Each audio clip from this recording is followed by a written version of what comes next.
శ్రీ గురుభ్యో నమ. శ్రీ మహాగణాధిపతే నమ. శ్రీ మహాసరస్వత్యై నమ. హరి ఓం శ్రీమాత్రే నమ.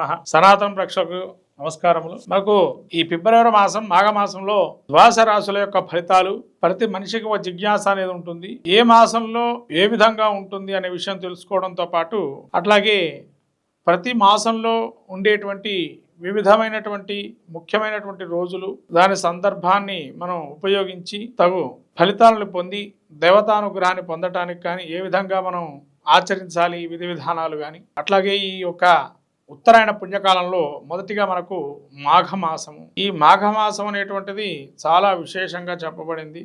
మాఘమాసంలో మనకు చెప్పాలి అంటే సవిత్రు సూర్యనారాయణ స్వామి యొక్క అనుగ్రహం సంపూర్ణంగా రావాలి అనుకుంటే మనకి ఈ మాఘమాసం యొక్క విశేషము తెలుసుకోవాలి. అట్లాగే దేవతలకు అందరికీ సంక్రమణ కాలం ఏదైతే సంక్రమణం జరిగిందో మనకు మకర సంక్రాంతి తదుపరి కాలం ఏదైతే మాఘమాసం ఉందో ఈ యొక్క మాఘమాసంలో ప్రథమంగా రథసప్తమి రోజున దేవతలందరికీ సూర్యోదయ వేళ ప్రారంభం అవుతుంది. అంటే పూర్వాహ్నంగా చెప్పబడింది మకర సంక్రమణం అనేది.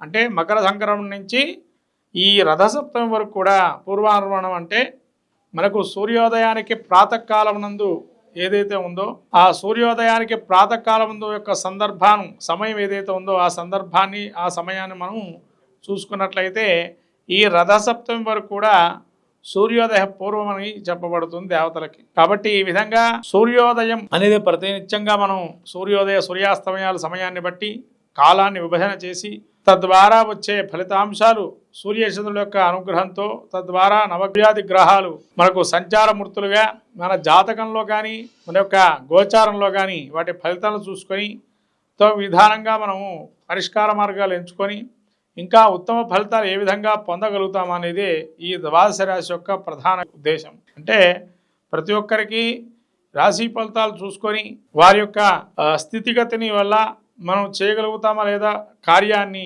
నెరవేరుస్తామా లేదా అనే విషయాన్ని తెలుసుకోవడానికే రాశి ఫలితాలు ఉపకరిస్తూ ఉంటాయి. తద్వారా మనము ఏది చేయాలి ఏది చేయకూడదు అనే విషయాలు ప్రథమంగా ఒక సంకేతంగా చెప్పబడిన ఒక శాస్త్ర ప్రకారంగా ఈ యొక్క జ్యోతిష్ శాస్త్రం. కాబట్టి మనం ద్వాదశ రాశి యొక్క ఫలితాలు ఈ యొక్క మాఘమాసము ఏ విధంగా ఉంటుంది ఈ యొక్క ద్వాదశ రాశుల వారికి ప్రస్తుతం చెప్పుకుందాము. వృషభ రాశి యొక్క మాఘమాస ఫలితాలు చూసుకున్నట్లయితే ముఖ్యంగా వృషభ రాశికి ఈ యొక్క కృత్తికా నక్షత్రం 2, 3, 4 పాదాలు, రోహిణి నక్షత్రం 4 పాదాలు, అట్లాగే మృగశిర నక్షత్రం 1, 2 పాదాలు ఈ యొక్క వృషభ రాశికి చెందినవి.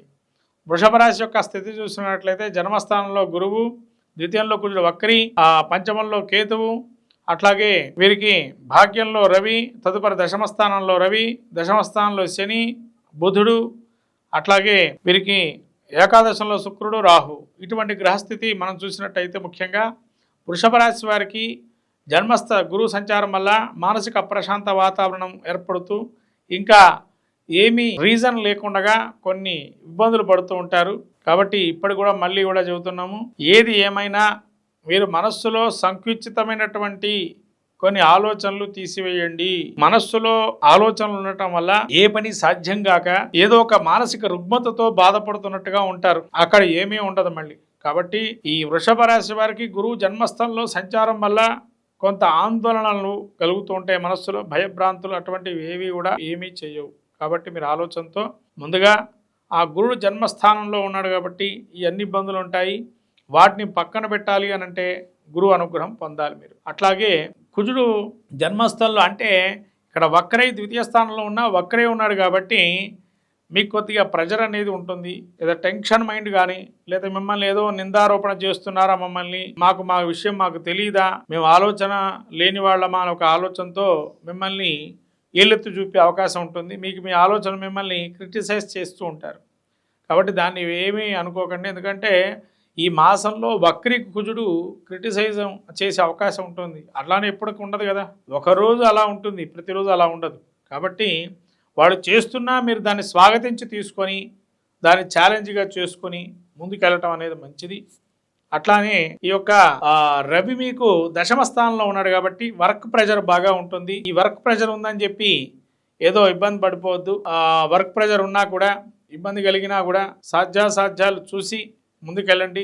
అట్లాగే మీ నాన్నగారికి ముఖ్యంగా వృషభ రాశిలో ఉండేటువంటి వారు వాళ్ళ నాన్నగారికి ఆరోగ్యం చూసుకోవటం మంచిది. ఎందుకంటే వాళ్ళ నాన్న ఆరోగ్యం బాగుండదా వచ్చే అవకాశం ఉంటుంది. ఎందుకంటే శని, రవి, బుధులు ముగ్గురు కూడా దశమ స్థానంలో కలిసి ఉన్నాడు. కాబట్టి ఆరోగ్య పరిస్థితి, తండ్రి గారి ఆరోగ్యాన్ని చాలా చక్కగా చూసుకునే అవకాశం మీకు ఈ యొక్క నెల ఉంది. కాబట్టి చూసుకోవాలి తప్పనిసరిగా.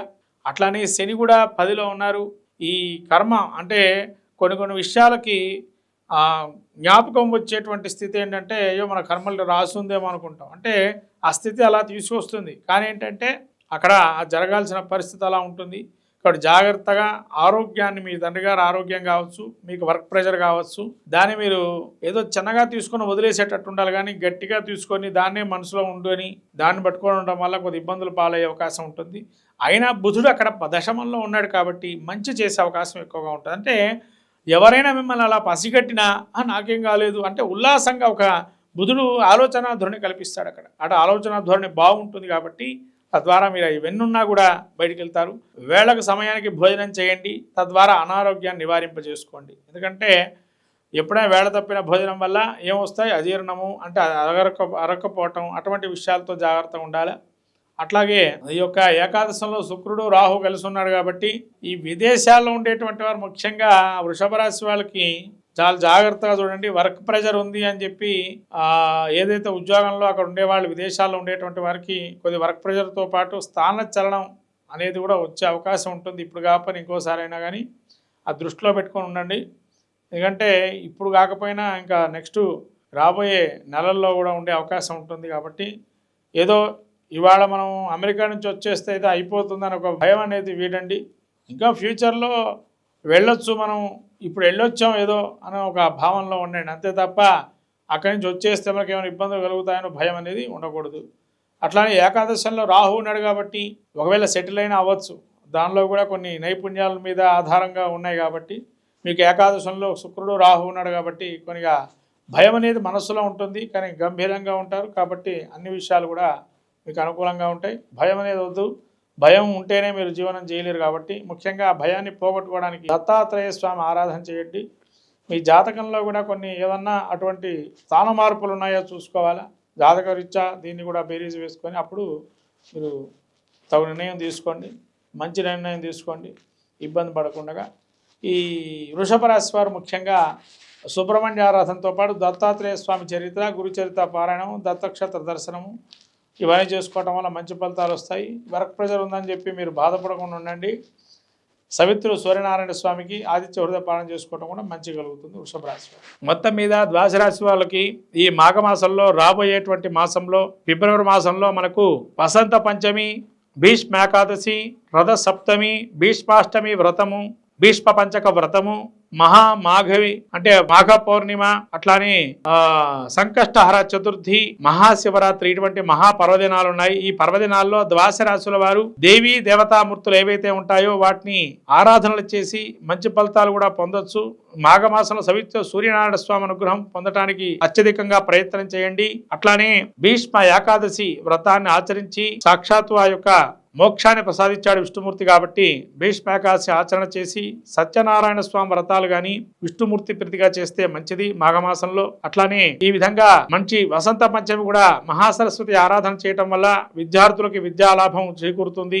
భీష్మేకాదశి వాళ్ళు పుత్ర సంతానం కలిగేటువంటి వారికి సంతానం కలిగే అవకాశాలు ఉంటాయి భీష్మాష్టమి వ్రతాలు ఆచరించడం వల్ల, భీష్మాష్టమి పంచక వ్రతాలు ఆచరించడం వల్ల. మహామాఘమి అంటే మాఘ స్నానం, మనకు స్నానాలు చేసేటువంటి ప్రక్రియ ఒకటి ఉంటుంది. కాబట్టి ఈ మాఘమాసంలో నదీ స్నానం చేయటం వల్ల చాలా విశేషమైన ఫలితాలు వస్తాయి. అందులో సముద్ర స్నానం కూడా చాలా మంచిది. ఈ మాఘ స్నానం అనేది ఎంతవరకు మనం నదీ క్షేత్ర దర్శనం చేసుకుని తీర్థక్షేత్ర దర్శనం చేస్తే అటువంటి మంచి ఫలితాలు వస్తాయి. అట్లాగే మహాశివరాత్రి మనకు శివాజ్ఞలు చేయమైన పుట్టదంటారు. కాబట్టి ఈ శివరాత్రి రోజు ద్వాదశ రాశుల వారు తగిన క్షేత్రాలు దర్శనం చేసుకోవడం మంచి ఫలితాలు వస్తాయి. కాబట్టి మొత్తం మీద ఈ యొక్క ద్వాదశ రాశుల వాళ్ళందరూ కూడా మహత్తరమైనటువంటి పండుగ రోజులు నిర్వహించుకొని దేవీ దేవతాల అనుగ్రహాలు పొందాల్సిందిగా కోరుతూ శ్రీమాత్రే నమః.